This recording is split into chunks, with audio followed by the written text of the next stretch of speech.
Bonjour, bienvenue dans cette vidéo d'analyse du marché des crypto-monnaies pour la journée du dimanche 17 mai 2020. Alors donc là, on va faire un petit tour d'abord sur la map, regarder l'évolution. Donc on va regarder en fait globalement si le marché est dans le vert ou dans le rouge, et donc on s'aperçoit que le marché globalement est dans le vert puisque quasiment toutes les cryptos qui apparaissent, on voit qu'elles sont vertes. Le Bitcoin est même bien vert puisqu'il est à plus 4%, quasiment plus 5%. On a l'ETH qui le talonne à plus 4,34. On a le XRP qui est à plus 2. On a le LTC aussi à plus 2,98, quasiment à plus 3. Le XTZ à plus 3,44. On a le Link à plus 3,71. Voilà, donc il y a quand même un bel engouement, mais on voit que le BTC quand même lead le marché puisque les grosses cryptos comme le Link, ETH, XRP, LTC, BCH même sont en dessous de la performance du Bitcoin. Donc pour l'instant, on est vraiment sur une, euh, un lead en fait du Bitcoin. Et ça, on le verra en regardant tout à l'heure la dominance du Bitcoin graphiquement. Alors je continue mon tour d'horizon. On va aller sur le Scalpex Index. Donc ici, sur le Scalpex Index, on peut voir le Fear and Greed Index qui indique qu'on est encore en dessous du neutre. Donc au niveau voilà, de sentiment de peur, peur ou confiance, on n'est pas neutre, on est proche du neutre, mais quand même un peu dans la peur. Donc ça veut dire qu'il y a quand même c'est quand même une période encore d'hésitation sur les marchés. On n'est pas pleinement en confiance. Voilà. Donc on a le social index qui reste toujours bas. Donc pour l'instant, les réseaux sociaux ne témoignent pas de gros intérêts sur le marché du Bitcoin, des crypto-monnaies. Je pense que c'est parce qu'on est quand même dans des prix encore qui ne sont pas encore impactants pour, euh, pour relever en fait l'intérêt médiatique, etc. Puisque effectivement, quand on regarde dans le passé, euh, donc je sais pas si je peux me mettre en weekly, non, dommage, je peux pas me mettre dans un horizon de temps plus élargi. Donc voilà, donc là, je me suis mis en fait sur le graphique en une semaine pour vous montrer un peu pourquoi il n'y a pas encore d'intérêt. Parce que graphiquement, si vous regardez, on a eu donc la grosse explosion en 2017 qui nous a mené donc à 20 000 dollars le Bitcoin. On a eu la grande chute, la grande chute Bitcoin, donc voilà qui a fait, qui a généré une grande anxiété, une grande peur et qui a fait quand même perdre beaucoup d'argent à certains qui étaient rentrés trop tard dans le Bitcoin. Donc il y a une peur quand même de ce marché, puisque c'est un marché déjà qui est annoncé volatile. Il y a beaucoup de gens qui sont rentrés en étant hyper confiants, en faisant les malins. Oui, le Bitcoin il va monter, vas-y, investis. Allez voir les messages qu'il y avait à cette époque, avant qu'il y ait la grande baisse. Et même quand il y a eu encore le début de grande baisse, il y avait encore des youtubeurs qui étaient là, oui, mais non, mais ça va remonter, etc. Qui ont mis plein de monde dans la panade parce que c'était des youtubeurs qui avaient quand même des chaînes avec un nombre important de suiveurs, puisqu'ils voilà, ils avaient une bonne prestance, etc. Mais ils n'avaient pas assez de connaissances financières pour vraiment aider les gens à investir sur le marché des cryptos. Et ça, bon, tant que le marché montait, c'était des dieux, mais dès que le marché a chuté, et quand ça a fait plus de 3 mois, 6 mois de perte, là, je pense que ces gens-là n'étaient plus vus comme des dieux. Et voilà, et même si vous regardez parmi les chaînes crypto de l'époque, il y en a beaucoup qui ont disparu. Et ces gens-là que je voyais tout le temps passer sur YouTube, etc., je les vois plus. Je les vois plus sur YouTube. Et ben, voilà. Donc, bref, pour purger une grande panique qui est comme ça, un grand crash qui a duré quand même de 2017 à, enfin vraiment si on reprend le dernier pic à juin 2019, donc ça fait plus de 2 ans et demi. Si on prend le moment où ça a commencé à repartir en avril, on va dire que ça fait avril, janvier, avril, ça fait un peu moins d'un mois et demi. Là, mais bon, on va dire un peu moins de 2 ans et demi, pardon. Bref, on va dire globalement que ça fait 2 ans, il y a eu 2 ans et demi de chute avant que le marché commence à reprendre de la confiance.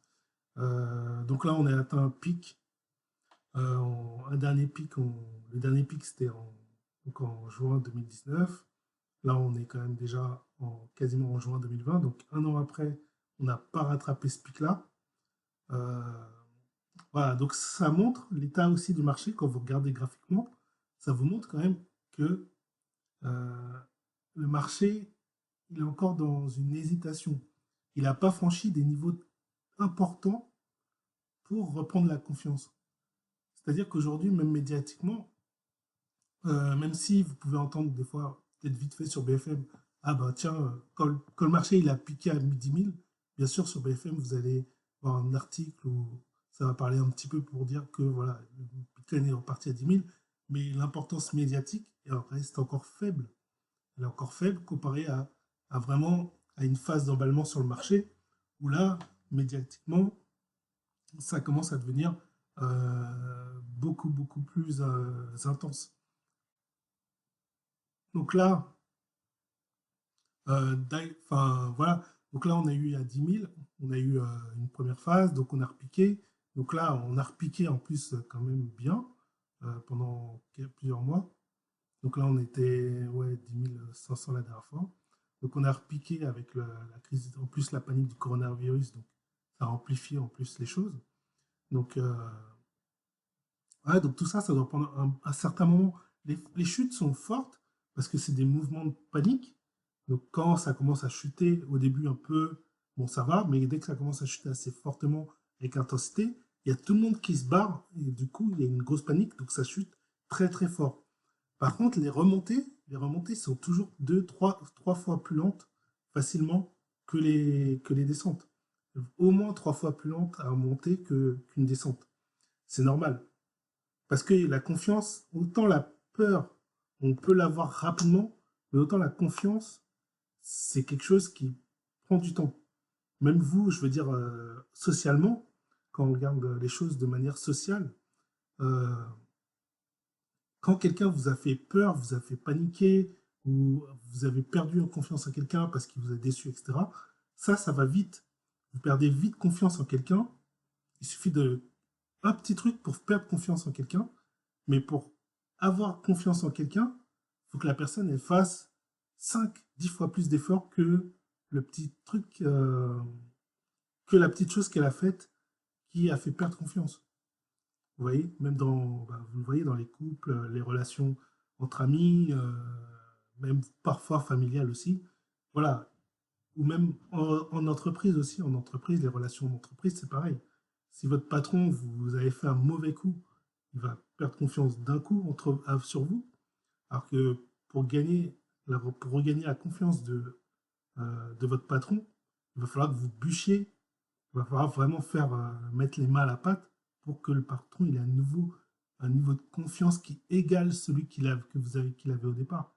Et encore, des fois, c'est même très très dur à réégaler le même niveau de confiance, puisqu'il y a toujours dans la tête le passé où effectivement la personne vous a déçu, etc. Donc voilà, un marché, c'est des réactions humaines, n'oubliez pas ça. Donc voilà, faut pas être. Moi, je suis pas. Pour moi, enfin, je vois des fois j'entends des fois les youtubeurs, etc., qui commencent déjà à s'emballer dès que ça approche des 10 000, comme si, vas-y, ça va repartir to the moon. Souvent, j'entends ça. Mais ils se rendent pas compte que psychologiquement, le marché, il est pas prêt. Le marché, il est pas prêt encore. Bien sûr, parce que, enfin, je sais pas, je le ressens pas en fait.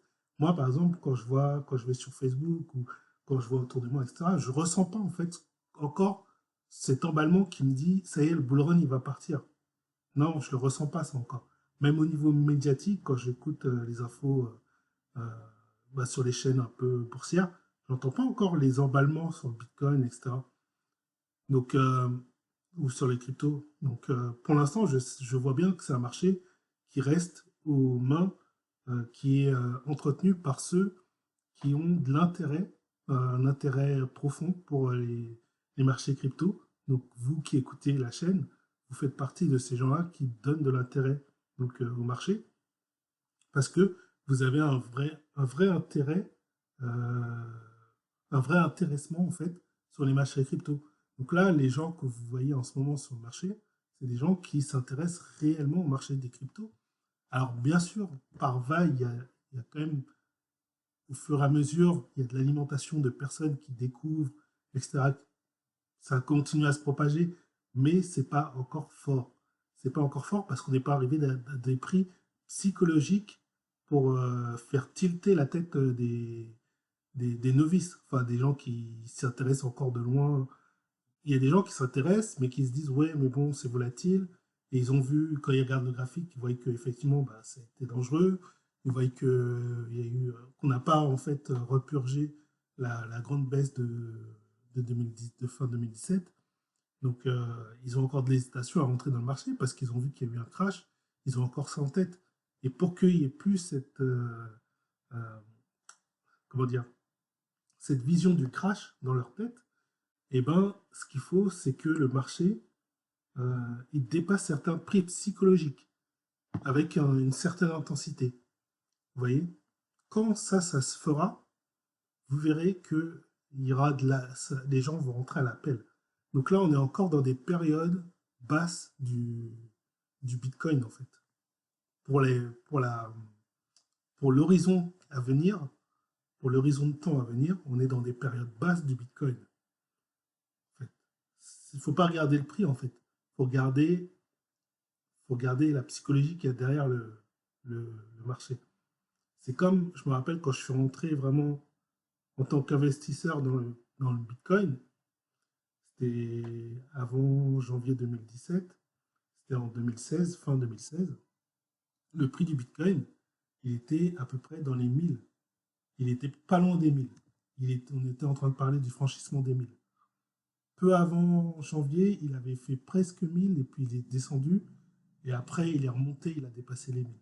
Après janvier 2017. Je me rappelle bien. Et à cette époque-là, on disait, ouais, mais non, mais 1000, c'est bon, le marché il va cracher, c'est trop, etc. On disait, là, t'achètes trop, c'est trop tard. On me disait ça, t'achètes trop, c'est trop tard, on me disait à 1000. Et moi, je disais, mais non, mais il y a quelques personnes qui connaissent le Bitcoin encore. Et quelques personnes qui connaissaient le Bitcoin à cette époque, qui avaient entendu parler de Bitcoin, c'était des gens qui étaient, par exemple, sur Facebook pour du business, etc. Parce qu'ils s'intéressaient à de l'investissement immobilier, investissement en bourse, etc. C'était pas les gens lambda que je voyais dans mon Facebook que j'ai depuis 7 ans, enfin, le Facebook basique en fait que j'ai, qui comprend pas du tout enfin quasiment pas d'investissement. En tout cas, j'y parle pas de business quand je suis dans ce Facebook-là. C'est Facebook d'amis. Facebook d'amis, je voyais pas passer de messages sur le Bitcoin, etc. Rien du tout. Et les gens, si je parlais de Bitcoin, je me rappelle, j'avais été voir ma banquière, je lui avais parlé de. Enfin, je sais plus, elle me disait, ah, c'est un moment, enfin, je sais plus, bon, je lui ai parlé de Bitcoin et elle savait même pas ce que c'était en fait. Elle savait même pas ce que c'était le Bitcoin. Donc, à ce moment-là, on me dit, ouais, c'est trop le marché. Mais non, moi, je savais que c'était pas cohérent ce qu'on me disait. On me disait que c'était trop, je savais très bien que c'était pas trop, parce que je savais que l'engouement, il commençait à peine. C'était, je savais qu'on était dans une vague, on était en train de finir la vague des gens qui étaient, euh, comment dire, qui avaient de l'intérêt, enfin, les précurseurs, les early adopters, en fait, un peu. C'était la fin de la vague des early adopters, en fait. Et encore, enfin, oui, en quelque sorte.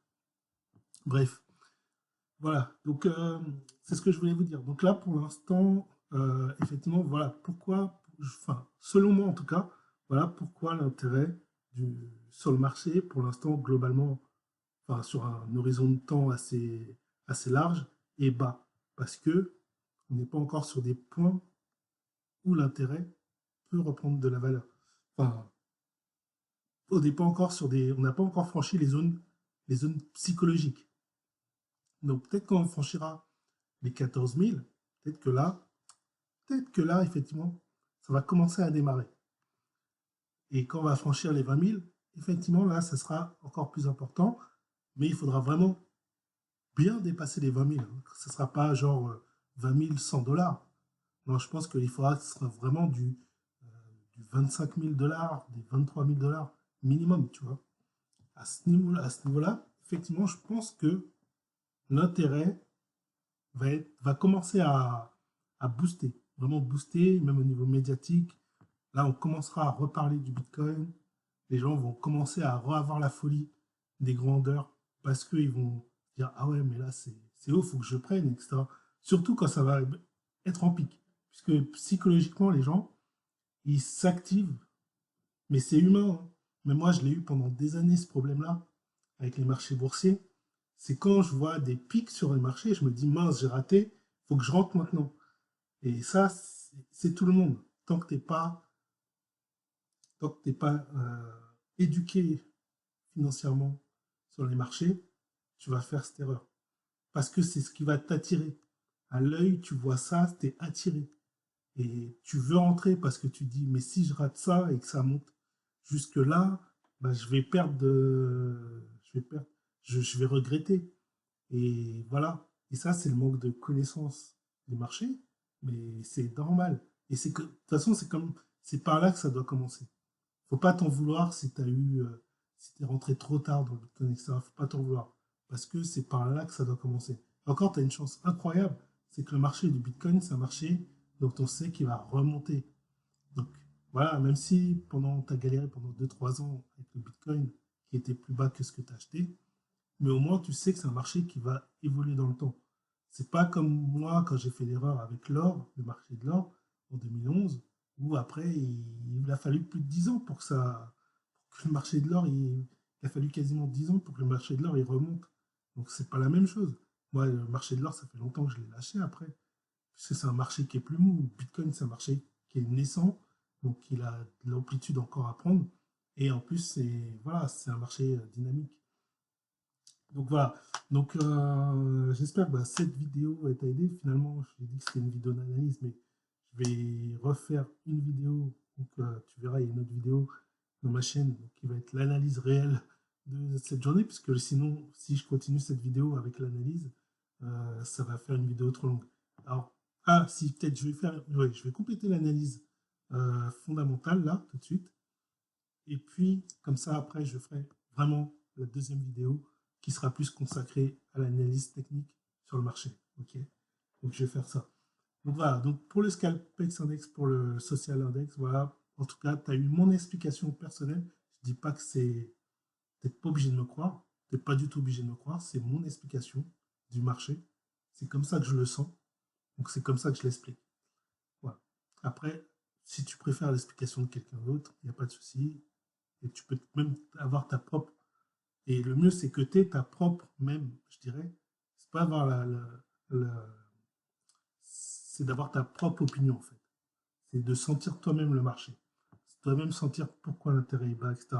Ça, c'est le mieux. Et quand tu arriveras là, c'est là que ce sera intéressant pour toi. Bref, Fear and Greed Index, donc on voit quand même qu'il est en phase de remontée, hein, globalement, sur les derniers mois. Ici, donc, on a l'échange En fait, c'est l'évolution des échanges par crypto selon les exchangeurs, en fait. Donc, est-ce qu'il y a de l'évolution pour telle crypto-monnaie à travers les échanges?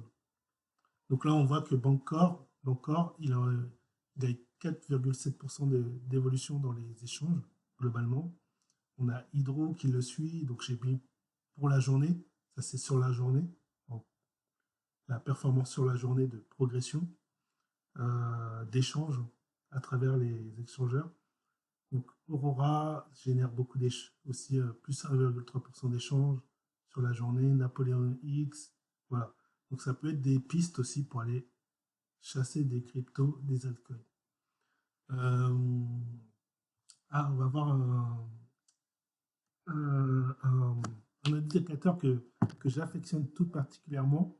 Donc c'est le BLX, enfin le BIM que vous pouvez trouver Alors, je vais vous mettre le site bitcoineconomics.io. Donc, bitcoineconomics.io, vous cliquez sur BIM. De toute façon, vous l'avez en bas, je crois, hein, quand vous allez plus bas, vous l'avez, ou je sais plus trop où. Je crois que dans Chart, vous l'avez. Sinon, voilà, vous appuyez sur BIM et là, il vous le représente. Voilà, sur TradingView. Donc, les zones vertes, c'est quoi? Les zones vertes, c'est les zones vertes, c'est les zones d'achat. Les zones rouges, c'est les zones où il faut absolument vendre le Bitcoin. Les zones vertes, c'est les zones où il faut vraiment renforcer vos achats. Il faut vraiment, voilà, vous mettez de l'argent frais. C'est les zones vertes. Les zones rouges, c'est vous sortez du marché. Vous réfléchissez pas, quasiment pas. Vous sortez du marché. Enfin, vous pouvez réfléchir et essayer de capter le meilleur moment pour sortir, mais il faut sortir pendant qu'il y a la zone rouge. Ou tout à la fin de la zone rouge, quand vous voyez que ça repart dans le blanc, là, sortez. Parce que généralement, après, ça dégringole. Donc voilà. Donc on a eu 2 zones rouges. On l'a eu en 2014. Voilà. Après, donc, le marché a plongé. En 2015, on a eu du vert. Après, là, les zones grises, c'est les zones de conservation. On peut holder le Bitcoin. Donc là, c'est encore des zones où on peut conserver ou acheter, hein, pour moi. Les zones donc, rouges, là, en 2017, il fallait vendre. Donc jusqu'à début janvier 2018, on pouvait vendre. Après, ça commençait à devenir un peu trop tard. Enfin, en tout cas, c'était plus des zones de vente. Il fallait avoir déjà vendu. Après, on en a une nouvelle en 2018, donc la reprise du Bitcoin. On a une zone de conservation malgré que ça baissait en 2019. Donc malgré que ça baissait, on vous disait conserver. Et là, on a une nouvelle zone d'achat avec la crise sanitaire. On a eu une nouvelle zone d'achat. Donc c'est une zone d'achat chance, on va dire, puisqu'elle a été causée par la crise sanitaire. Voilà. Et donc là, on est en train de remonter. Donc voilà. Voilà. Et indication, pour moi, le Bitcoin, il pourrait monter facilement dans la prochaine phase de Bull Run. Il devrait dépasser les 70 000. Donc, on verra bien. Hein. Mais en tout cas, c'est ce qui s'est passé la dernière fois. On a eu des zones d'achat. Les zones, vous voyez, la zone haute par rapport à la période d'achat, elle était à combien? Elle était à 2000, même pas à 3000. Par rapport à la période de conservation, elle était à moins de 6000. Et au final, le Bitcoin il est monté à 20 000.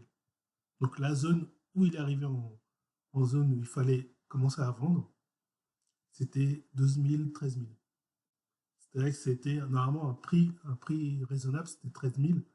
Maintenant, c'est passé au-dessus parce qu'il y a eu l'emballement que vous connaissez. Après, c'est pas dit que le prochain, ça dépasse cette zone-là, cette zone rouge. Peut-être que ça va venir juste taper sur la zone rouge, ça va redescendre. Il faudra vraiment être attentif à cette période-là. C'est pas pour tout de suite. On a bien des mois encore, peut-être une année, avant d'y arriver. Allez, j'arrête cette vidéo-là, puisque, comme je l'ai dit là, ça va finalement, je passe d'une vidéo d'analyse globale à une vidéo d'analyse juste fondamentale. Et maintenant, donc la prochaine vidéo, ça va être la vidéo pour l'analyse technique, donc avec vraiment les indicateurs, etc. sur le graphique. Allez, à tout à l'heure pour la deuxième partie.